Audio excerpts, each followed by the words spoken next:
राधे राधे, हरे कृष्णा, श्री हरिदास, हरि बोल। कैसे हो आप सभी? उम्मीद करती हूँ कि बहुत ही अच्छे होंगे, सुखी होंगे और स्वस्थ होंगे। राधा रानी आप सभी को हमेशा हंसता मुस्कुराता रखे, सुखी रखे और स्वस्थ रखे। सबसे पहले तो आप सभी को मेरी तरफ से, मेरे कान्हा जी की, मेरी राधा रानी की तरफ से और मेरे पूरे परिवार की तरफ से गंगा दशहरा की ढेर सारी शुभकामनाएं, ढेर सारी बधाइयाँ। माँ गंगा आपके सभी पापों को नष्ट करे और आप सभी को जीवन में सुख और समृद्धि का वास दे। तो सबसे पहले चलिए इसी पर बात करते हैं। गंगा दशहरा यानी कि आज के दिन ही माँ गंगा धरती पर अवतरित हुई थी, सो उसी को ही गंगा दशहरा के रूप में मनाया जाता है। आज के दिन गंगा स्नान का बहुत महत्व है।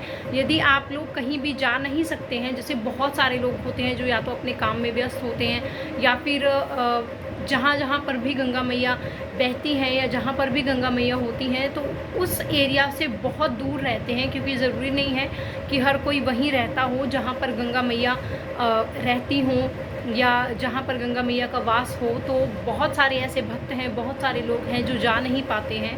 तो तब हमें क्या करना चाहिए यदि हम गंगा स्नान ना कर पाएँ? तो देखिए, गंगा जल जो है वो सभी के घर में हर वक्त अवेलेबल होता है, क्योंकि जो लोग भी पूजा पाठ करते हैं या स्पेशली अगर मैं बात करूं कि जितने भी लोग ठाकुर जी को मानने वाले हैं, राधा रानी की सेवा या पूजा करने वाले हैं या नॉर्मली भी किसी को भी मानने वाले हों, तो मंदिर में जो है गंगा जल का बहुत महत्व है। तो मोस्टली सभी के घर में होता ही है। तो आप लोग उस गंगा जल को या तो जो जैसे आप लोग नहा रहे हैं तो उसमें थोड़ा सा मिला सकते हैं, या फिर गंगा जल का जो है आप छींटा दे सकते हैं पूरे परिवार के मेंबर्स पर, और पूरे घर में भी आप गंगा जल का छींटा दे सकते हैं।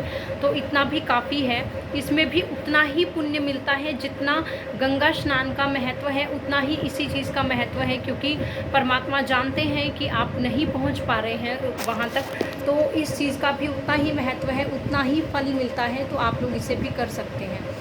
तो चलिए अब आते हैं सबसे मतलब बड़े सवालों पर कि आज 9 तारीख है, सो गंगा दशहरा है। अभी आज के टाइम में सबसे ज़्यादा जो मेरे पास सवाल आ रहे हैं वो कल और परसों को लेकर हैं, यानी 10 और 11 तारीख को लेकर निर्जला एकादशी व्रत। क्योंकि देखिए, इस बार जो निर्जला एकादशी का व्रत है वो 2 दिन तक में पड़ रहा है, यानी कि 10 तारीख को और 11 तारीख को। सो इसको लेकर भक्तों के बहुत सारे सवाल हैं, बहुत सारे जो क्वेश्चंस हैं कि क्या करना चाहिए या कैसे करना चाहिए और कौन सा ऐसा व्रत है जो हमें रखना चाहिए, क्योंकि 2 दिन की एकादशी पड़ रही है, 10 तारीख की और 11 तारीख की। तो सबसे ज़्यादा पूछा जाने वाला सवाल वो ये है कि यदि हमें निर्जला एकादशी का व्रत रखना है तो हम 10 तारीख को रखें या फिर 11 तारीख को रखें, और यदि हम 10 को रखें तो 11 को क्या करें, और यदि 11 तारीख को रखें तो 10 तारीख को क्या करें। तो देखिए, सबसे पहले इस एकादशी व्रत का बहुत महत्व है। सो आप व्रत कीजिए, ज़रूर कीजिए। यदि कर सकते हैं तो वैसे तो सभी को करना ही चाहिए, परंतु बहुत सारे ऐसे भक्त, ऐसे लोग होते हैं जिनको अलाउ नहीं होता डॉक्टर की तरफ से। जैसे कुछ समय पहले मुझे भी अलाउ नहीं था, परंतु अब मैं कर सकती हूँ और मैं करूँगी, कोशिश करूँगी कि मैं करूँ, और ज़रूर करूँगी मैं, चाहे कुछ भी हो तो करना तो है ही। तो देखिए, कोशिश कीजिए ज़रूर। लेकिन अब बात करते हैं व्रत की कि किस दिन करना है। तो चलिए मैं आप लोगों को जल्दी से बता देती हूँ। तो देखिए, व्रत हमें करना है 11 तारीख को। ये भी 2 तरह के व्रत होते हैं। एक तो साधक का व्रत होता है, उसको अगर हम दूसरे तरीके से बोले तो उसे सार्थक व्रत बोलते हैं, और दूसरा होता है सनातनी वैष्णव व्रत। तो ये भी 2 तरह के व्रत हैं, यानी कि जो हम लोग, जैसे हम लोग संसारिक जीव हैं तो हम लोग इस व्रत को रखते हैं, और यदि जो हम सनातनी वैष्णव धर्म व्रत की जो बात कर रहे हैं वो ये है कि जितने भी संत महात्मा हैं जो इन सब संसार की चीज़ों से या दूर रहते हैं वो इस व्रत को मानते हैं। उसमें बहुत सारी कंडीशंस होती हैं, परंतु हम जो रखते हैं वो सार्थक व्रत रखते हैं। सो चलिए इस पर भी बात करते हैं। यदि आप लोग 11 तारीख को व्रत रख रहे हैं तो इसका एक महत्व है। देखिए, 11 तारीख को व्रत क्यों करना है, ये भी बिना रीज़न के नहीं है। तो देखिए, जो एकादशी है वो 2 दिन है, 10 तारीख को और 11 तारीख को। यदि हम लोग 11 तारीख का व्रत कर रहे हैं तो उसके बाद जब अगले दिन सूर्य उदय होगा तो द्वादशी लग जाएगी। तो उस चीज़ का महत्व उतना ही बढ़ जाता है, क्योंकि एकादशी का जो दिन ख़त्म होके अगले दिन द्वादशी शुरू होती है, यानी कि द्वादशी का सूर्य जो उदय होता है, उस दिन का महत्व और भी ज़्यादा बढ़ जाता है। सो इसीलिए हमें 11 तारीख की ही एकादशी रखनी है, एकादशी का व्रत रखना है। और यदि 10 तारीख को भी आप लोग सोचें कि क्या करना है, तो देखिए आप लोग 10 तारीख का भी व्रत रख सकते हैं और रखिए, ज़रूर रखिए। परंतु ये है कि 10 तारीख के दिन आप लोग एक समय में या फिर 2 समय में, यदि आपका शरीर, आपका जो बॉडी लैंग्वेज है, यदि आपको इतना अलाउ करती है, तो आप ये कर सकते हैं कि आप दिन में एक वक्त पर भोजन कर लीजिए, जल ग्रहण कीजिए। और यदि इतना नहीं हो पा रहा है तो आप 2 बार भी भोजन कर सकते हैं। और भोजन में भी आपको सिर्फ़ और सिर्फ फलाहार ही लेना है, आप अन्न नहीं खा सकते। तो मेरे हिसाब से जितना हमें ज्ञान है या जितना हम मानते हैं, तो उस हिसाब से आप 10 तारीख को और 11 तारीख को दोनों दिन ही व्रत रख सकते हैं। परंतु 10 तारीख को ध्यान रखें कि आप अन्न ग्रहण ना करें। आप 1 या 2 बार जल ले सकते हैं और भोजन में आप फलाहार खाइए। परंतु जब हम 11 तारीख को एकादशी का पूर्ण रूप से व्रत रख रहे हैं, तो उसमें ना हम जल ग्रहण करेंगे और ना ही हम भोजन खाएंगे।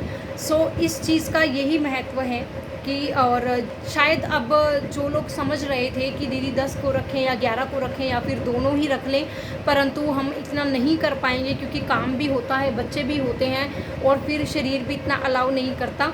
तो आप लोग 10 तारीख को फलाहार कर सकते हैं, जल भी पी सकते हैं 1 या 2 बार, अगर आपकी बॉडी इतना आपको अलाउ करती है तो, यदि आपको डॉक्टर से इतना परमिशन है तो। अगर आपकी तबीयत ख़राब चल रही है तो इस चीज़ का, लेकिन जो लोग रख सकते हैं तो वो लोग ज़रूर रखें और रखना भी चाहिए। परंतु 11 तारीख को ना हम अन्न खा सकते हैं और ना ही हम जल पी सकते हैं। तो चलिए अब आते हैं अगले प्रश्न पर कि एकादशी का व्रत हम तो कर रहे हैं, परंतु लड्डू गोपाल जी की सेवा उस वक्त पर हम कैसे करें। तो देखिए लड्डू गोपाल जी को, जैसा कि सभी लोगों को पता है कि हाँ एकादशी का व्रत है, तो हम अच्छे से सुंदर सा श्रृंगार करते हैं लड्डू गोपाल जी का, उन्हें सुंदर सुंदर तैयार करते हैं। और उस दिन हमें उनकी सेवा कैसे करनी चाहिए, तो देखिए बहुत सारे ऐसे भक्त हैं जो करवा देते हैं, यानी भोजन भी करवाते हैं, सब कुछ करते हैं जैसे वो लोग रेगुलर करते हैं। परंतु बहुत सारे ऐसे भक्त हैं जो एकादशी के दिन ठाकुर जी को सिर्फ फलाहार देते हैं, जल देते हैं, यानी कि अन्न नहीं देते। और ज़्यादातर भक्त नहीं देते हैं, जितना मैं जानती हूँ कि ज़्यादातर भक्त बिल्कुल भी ठाकुर जी को उस दिन अन्न नहीं देते हैं या राधा रानी को अन्न नहीं देते हैं, वो ठाकुर जी को उस दिन सिर्फ फलाहार देते हैं। तो इन दोनों दिन में भी आप ठाकुर जी को फलाहार दीजिए, कोई भी फल दे दीजिए या फलों का रस दे दीजिए, दूध दे सकते हैं आप, दही दे सकते हैं, छाछ दे सकते हैं आप, इन्हीं सब चीज़ों का सेवन ठाकुर जी को भी करवाएं। तो बस यही सेवा है। एक जो भक्त थे उनका प्रश्न था कि क्या उन्हें भी भूखा रखना पड़ेगा, तो देखिए ऐसा कोई ज़रूरी नहीं है और करना भी नहीं चाहिए। आप ठाकुर जी को जल दीजिए, क्योंकि हमारे यहाँ तो खैर इतना नहीं है, परंतु फिर भी, लेकिन हर जगह पर गर्मी बहुत ज़्यादा है। तो ये सब चीज़ें देखिए हम लोगों के लिए होती हैं, इंसानों के लिए होती हैं, परमात्मा के लिए ये सब चीज़ें नहीं होती हैं। परमात्मा इन सब चीज़ों के बंधन से बहुत दूर होते हैं और मुक्त भी होते हैं। तो यदि आप ऐसा करना भी चाहते हैं तो आप ठाकुर जी को उस दिन सिर्फ़ और सिर्फ फलाहार दीजिए, किसी भी तरह के आप फल दे दीजिए, और पीने में भी आप उन्हें जल दीजिए, दूध दीजिए, छाछ दीजिए, फलों का रस दे दीजिए, कोई भी जूस बनाकर दे दीजिए। या आजकल बहुत सारी चीज़ें हैं जो चल रही हैं, आप दूध में कुछ भी ब्रह्मी बादाम का जो शेक होता है वो बनाकर दे सकते हैं, क्योंकि वो बहुत ज़्यादा ठंडा होता है। तो आप यही सब चीज़ें हैं जो ठाकुर जी को दीजिए, ठाकुर जी की इसी तरीके से सेवा कीजिए। और बस यही है, आप लोग इस तरीके से आसानी से, बहुत ही आसान है, आप लोग आराम से व्रत रख सकते हैं। जितनी भी कंडीशंस हैं बस उसका ध्यान में रखिए।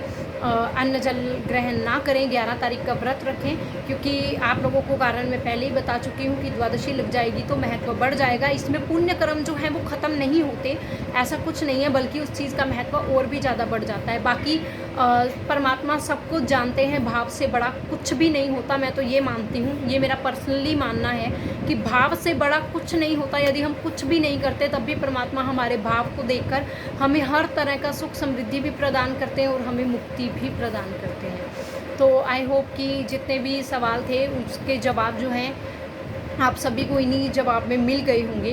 तो इन्जॉय कीजिए निर्जला एकादशी का व्रत, आराम से अपने लड्डू गोपाल जी की सेवा कीजिए और परमात्मा की भक्ति में लीन रहिए। आप सभी को एक बार फिर से आज के गंगा दशहरा की ढेर सारी शुभकामनाएं। राधे राधे, हरे कृष्णा।